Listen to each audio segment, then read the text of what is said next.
Welcome to the Wiser Wealth Management Roundtable, where we believe the best financial advice should always be conflict-free. I'm your host, Casey Smith. Guiding you to financial freedom are my co-hosts, Brad Lyons and Matthews Barnett. Hey, guys. Hey, Casey. How are you? How's it going? Doing good. Today's podcast, it's officially October, so we get to do our quarterly market update. And it's been interesting 6 months for sure, but I think quarter 3 of this year we would like to have more of versus quarter 2 and maybe even put our quarter 1. So Brad, we'll start with you. You track portfolios here for us in the markets and economic indicators. Give us a rundown of what happened in quarter 3 of 2020.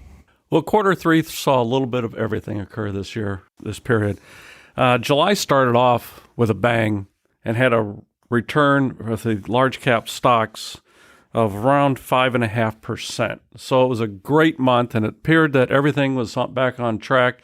Economies were beginning to open in different states, and the stock market responded quite well. And it continued through the month of August. And in August, the large caps returned a little over 7%. So the 2 months back to back, was a great run, and everybody thought that this was going to be away we go and back to normalcy, at least in stock market returns, it appeared.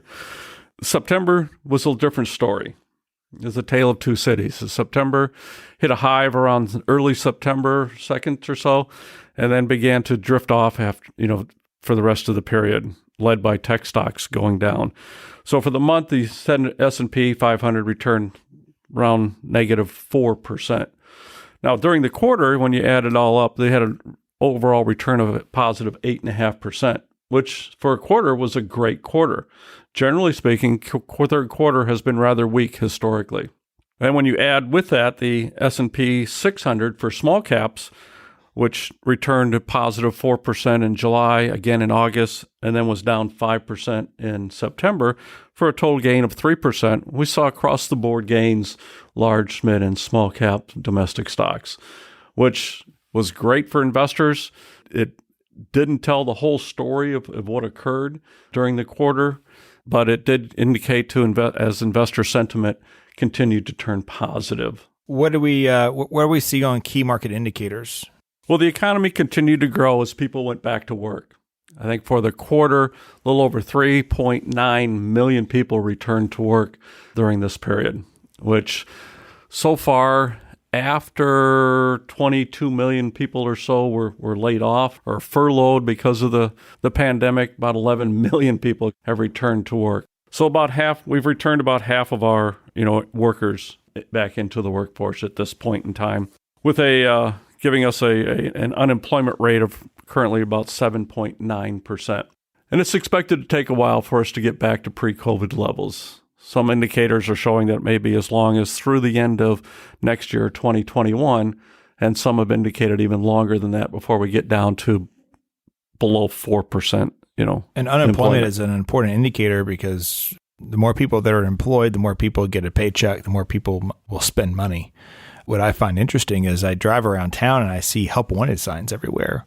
So I think there's a whole different dynamic happening right now with unemployment, but probably will ride itself out as stimulus is withdrawn from the system and people actually need those jobs again. Yeah, and it looked a little bit in September that early on we were going to get some additional stimulus out of Congress. As the month went on, those hopes faded, and the market faded with it. It should be interesting to see how the economy responds to either getting some stimulus or not getting some stimulus going forward. You did mention that you've seen a lot of help wanted signs. That's anecdotal evidence that there's a lot of jobs out there at this point in time for people to take. And it may be that some people are just going to be taking jobs that they weren't previously in prior to COVID. There could be quite a bit of displacement in this economy, but jobs are jobs at this point. Consumer confidence, however, has shown an increase month over month from July, August, and September. And September, it hit a little over 80. Yes, that's higher than it was at the end of June, but it's lower than it was in February. It does show that consumers are getting more and more positive about the economy, and as more and more people do go back to work. Inflation is another indicator that we track. It looks like, according to your notes, inflation is very modest right now. It is coming in at somewhere around 1.3% right now. The Federal Reserve Open Committee has made a very distinct change in their strategy, whereas it was to maintain inflation at 2%. Right now, they're saying that they want it to rise above 2% in order to have an average of 2% over a longer period of time. We haven't seen 2% inflation in probably over a decade at this point in time. That has some people concerned, but we'll see how that turns out. Right now, the people that are paying for it are savers. We have a low inflation rate, which is good, but changing the topic a little bit, we're talking about interest rates, so the Fed can control inflation by its interest rate policy, right? That's one of their tools, yeah. And we have basically 0 to 0.25% federal funds rate, which is why probably the most common phone call we get now is, what do I do with my savings? I'm getting 0.2 or 0.1 or almost 0, and it's tough. It's very tough. It's very difficult for savers right now. For emergency savings, you just get that rate because that's what it's there for. It's for emergencies. It's for emergencies. It's for safety. But don't expect right now to earn much off that if you're planning on using any of that income for living expenses. And it's showing up into the fixed income markets as well. As those interest rates have come down, we know that as the inverse relationship with bonds does occur, and the value of the bonds goes up, which pushes yields on those bonds down even further. Right now, we're not expecting to get much yield off of our fixed income investments in our portfolio accounts. We're looking for the fixed income now to play a role of a stability in the portfolio and to mitigate any risk on the equity side of the portfolio. And that's a great transition. What happened in our models over the last quarter? What actions did we take? We took a couple actions that I think are significant to help our investors. I'll continue with fixed income. We completely overhauled our fixed income portfolio and invested solely in investment grade and treasury issued securities, the highest quality possible. We also changed the investment mix and so that we could control the duration of the portfolio to adjust to changing interest rates from time to time. So we took the Bloomberg Barclays aggregate and broke it down into short-term, medium-term, and long-term investments, and then added a component for international to hedge against the U.S. dollar. By utilizing that, we could now control our response to changing interest rates going forward. So if we think that interest rates are going to go up, we can change the mix within that portfolio without having to go outside it to control how the portfolio responds to change in interest rates. And this could last, for several years in this configuration. So again, with the theme too of safety, we'll let stock do what stock does, but we need to have something in the portfolio to draw in the volatility. And we all know that as high priced as treasuries are right now, it's what everybody wants in times of uncertainty around the world. It's a flight to safety. And we see that, happen time and time again. Whenever there is uncertainty, as you spoke of, people tend to want safety. And we've provided that in these portfolios. So great job there. On the equity side, we changed it a little bit from increasing our allocation towards the small caps. Small caps have trailed large caps for some time now. They're undervalued. As a professional investment manager, our job is to look for undervalued asset classes and undervalued securities and begin to build positions in those securities. So as they come to full valuation, our portfolios for our customers take full advantage of that. And we've done that now in the small cap arena. And also, too, we had a rebalance during the quarter as well, which is capturing the gains from our rebalance during the COVID drop. The thing about rebalancing is it puts into a disciplined approach of buying low and selling high.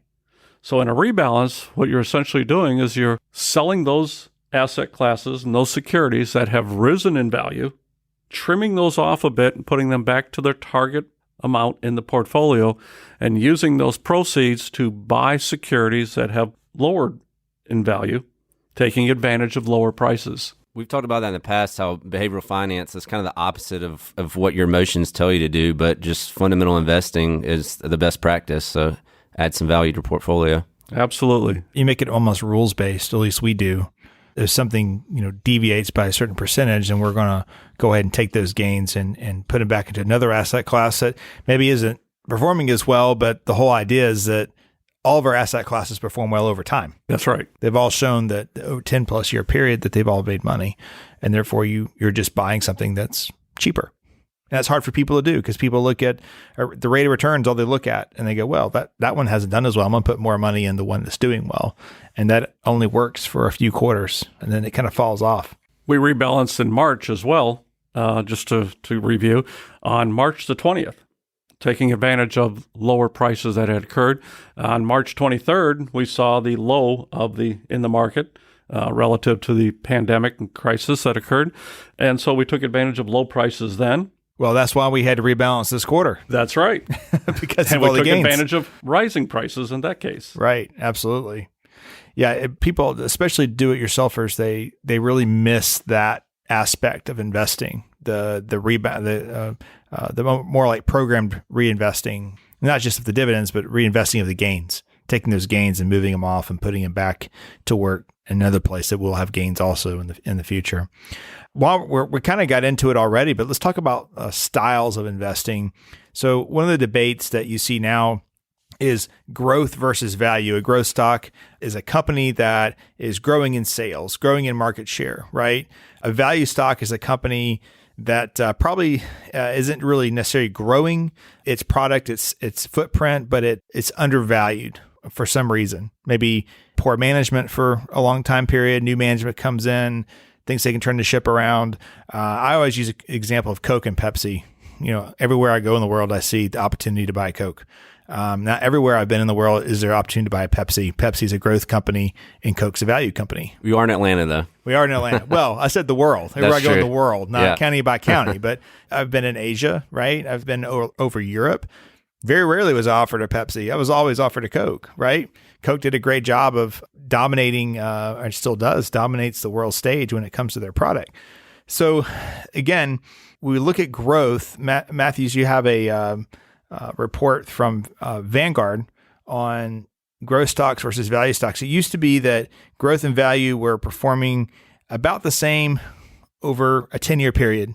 Some growth stocks are better, and other times value stocks are better. But we've had a huge shift in that space. Why don't you kind of talk about that? Yeah, so value stocks are actually dominant after the dot-com boom in the 2000s and actually leading up to financial crisis, 2007 to 2009. But since then have lagged, and a lot of analysts said that the next downturn, there might actually be a reversal finally, and that growth would finally lag behind value. But kind of with the pandemic here, it's kind of thrown gasoline on the fire and actually increased the growth stocks. Mostly because of the technology, right? Correct. Just to the e-commerce and the way of the pandemic, working from home, the technology stocks have really taken over. If you look at the last 5 years' growth, the actual growth stocks are becoming a little more expensive. Price to earnings, price to cash flow, price to book, and price to sales has increased, along with the returns. Cumulative return of the Russell 1000 index had a cumulative return of 65%. However, if you eliminate those big five tech companies like you were just talking about, Microsoft, Amazon, Apple, Facebook, Google, that actually takes 20 points off of that to 45%. So a lot of this really has been due to those tech companies really pulling the growth sector along. So when you buy a growth fund, a lot of those companies are going to show up in those indexes, obviously. I think it's important for listeners to know that you still want to own both. You don't want to get rid of all your value stocks and only have growth stocks, especially if you have a long-term focus on investing. You still want a mix of both. You can tilt a little bit toward growth. We're slightly tilted toward growth now, but really at the heart, we're more core, where we want to own just as much value as we do growth stocks. Value stocks also tend to pay more dividends. Right. And at some point, it is secular. It'll probably change again. So we're not trying to chase those trends, really. We're just trying to stay invested for the long term. Right. Well, what happens in an index relative to growth and value, as growth over the years has outperformed value, it has taken a larger portion within the index. So by owning the index, you automatically get that weighting in your portfolio. So you talked about tilting. That happens automatically within the index product itself.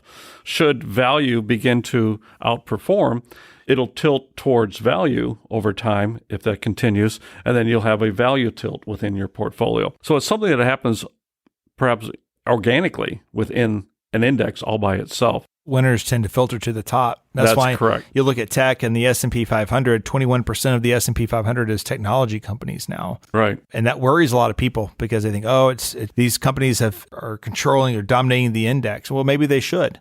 If you did an equal weight of every single industry or asset subsector class, right? That index is called S&P 500, like equal weight.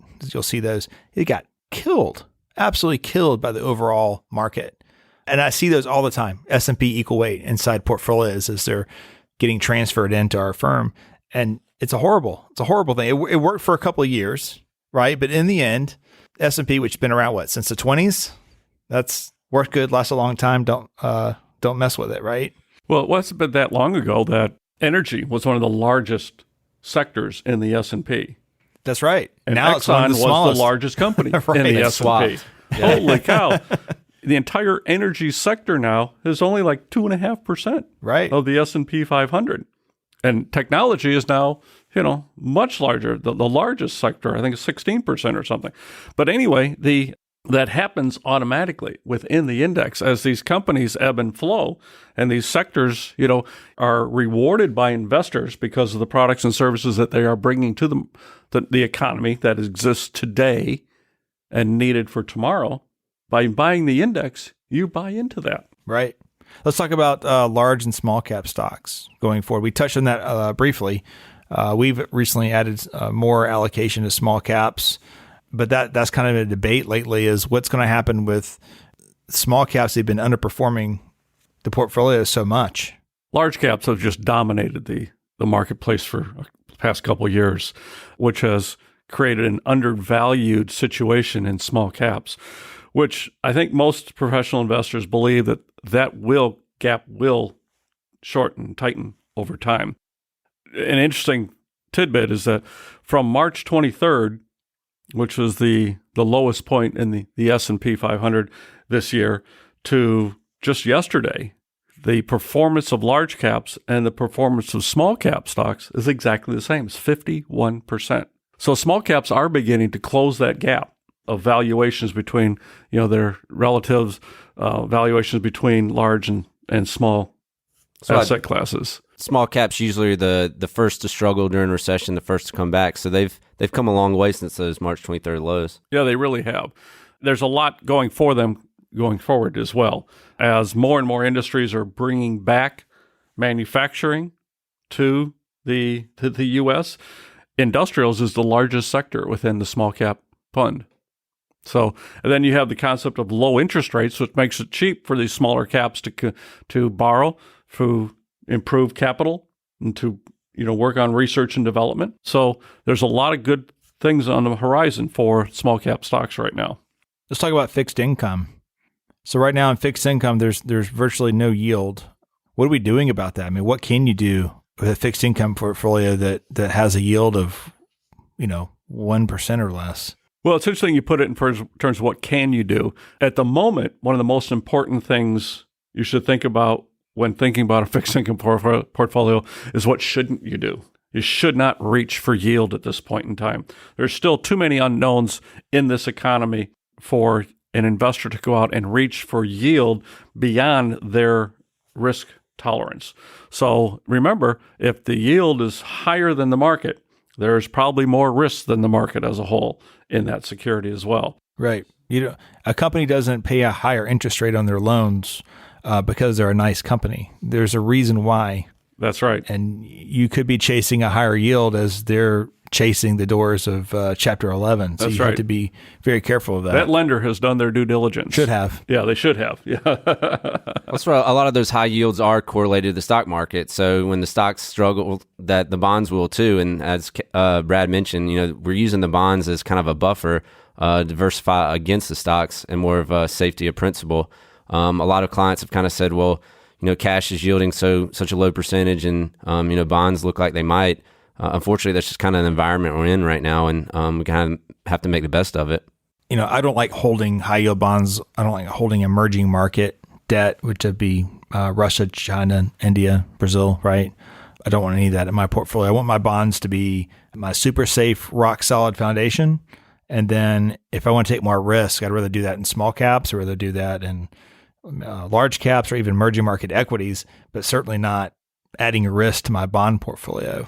Yeah, that's just adding fuel to the fire when you're doing that. And it's hard to manage two types, so differently typed risks in a portfolio, as the risk of a bond portfolio and the risk of an equity portfolio. We saw that in the dropout in COVID. High yield bonds dropped significantly in value during COVID. It wasn't until the government came in and promised to back some of them up that a normal market sort of returned to the high yield. So if we're going to repeat this, I don't know. I don't think we do. I don't think we shut down America again. But if we were going to attempt that for some reason, I don't want to be in a high yield. I want to be in a treasury. I want to be in a grade A corporate.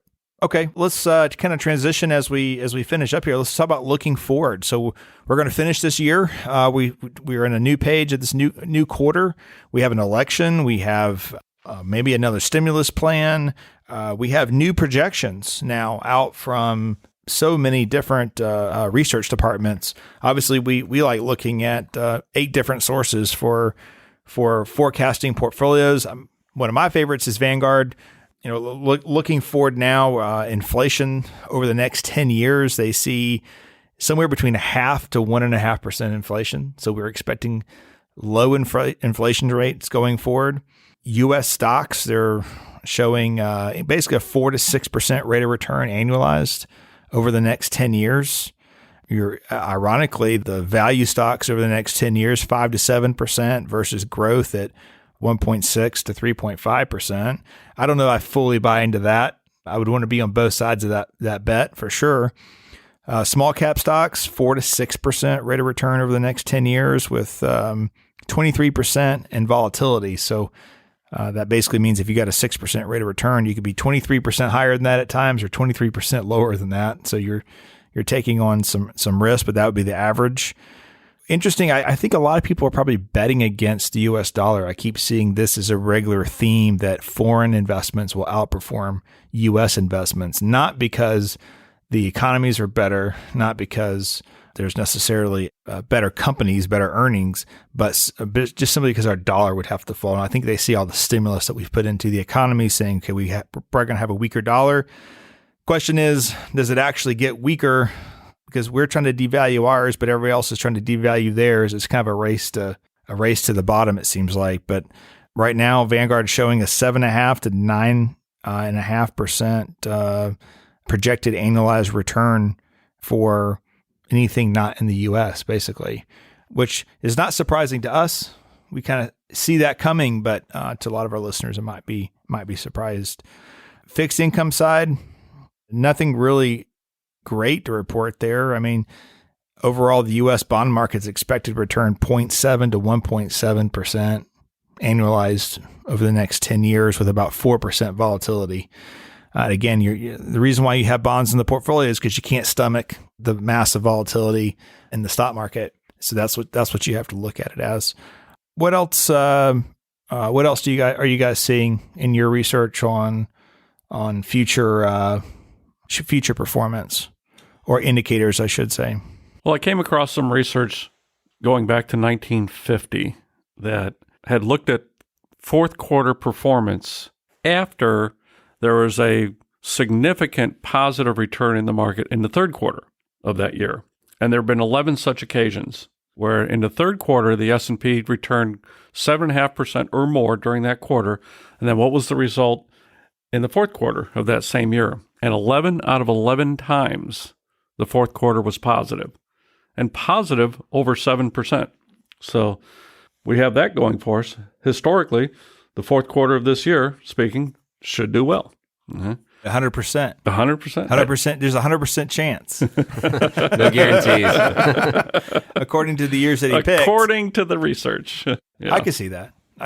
Yeah. To get kind of a running start here, in the second quarter, we saw the GDP dropped dramatically, over 31% on an annualized basis.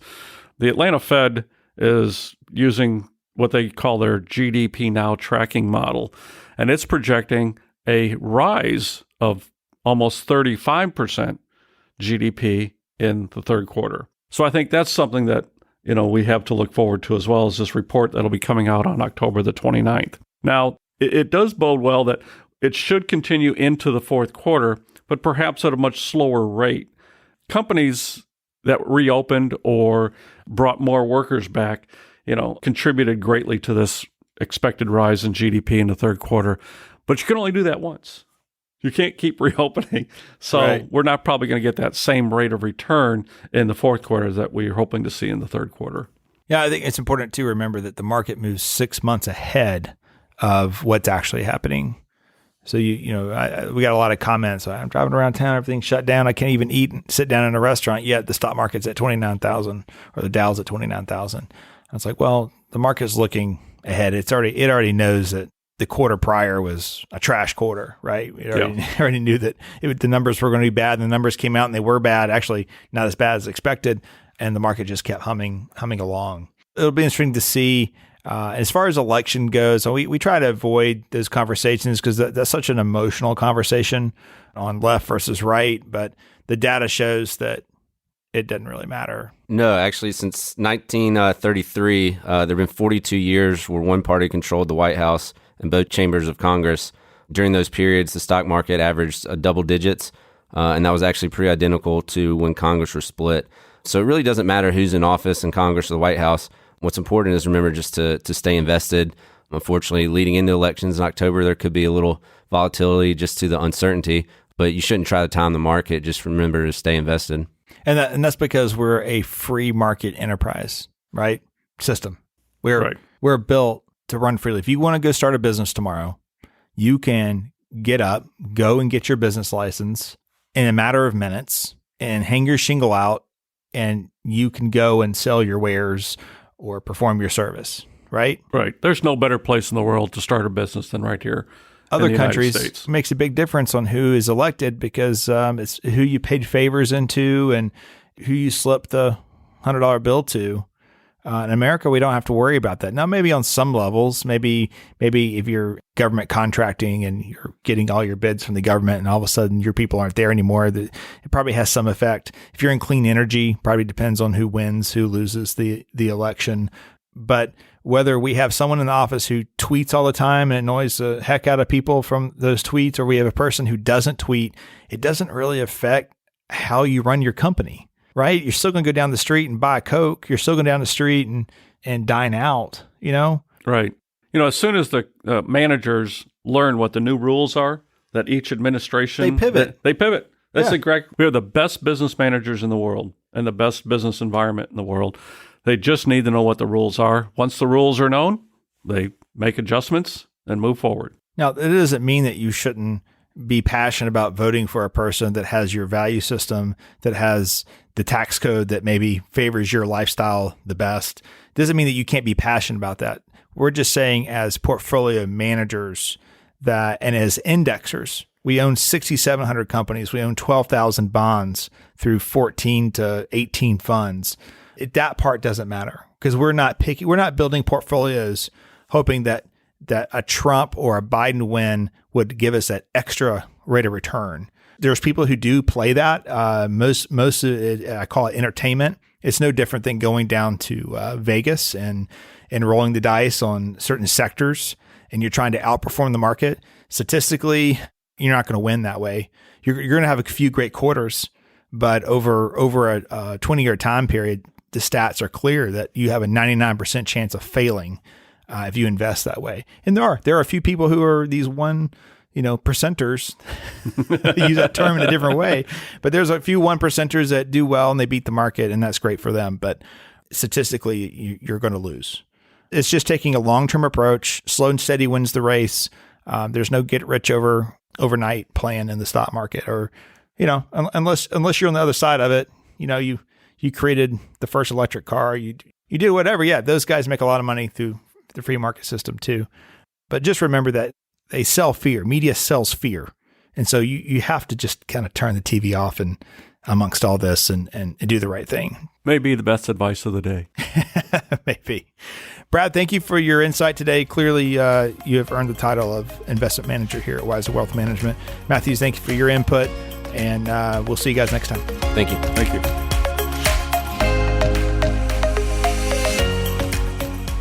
Wiser Wealth Management Incorporated is a registered investment advisor. Information presented is for educational purposes only and does not intend to make an offer or solicitation for the sale or purchase of any specific securities, investments, or investment strategies. Investments involve risk and, unless otherwise stated, are not guaranteed. Be sure to first consult with a qualified financial advisor and/or tax professional before implementing any strategy discussed herein. Past performance is not indicative of future performance.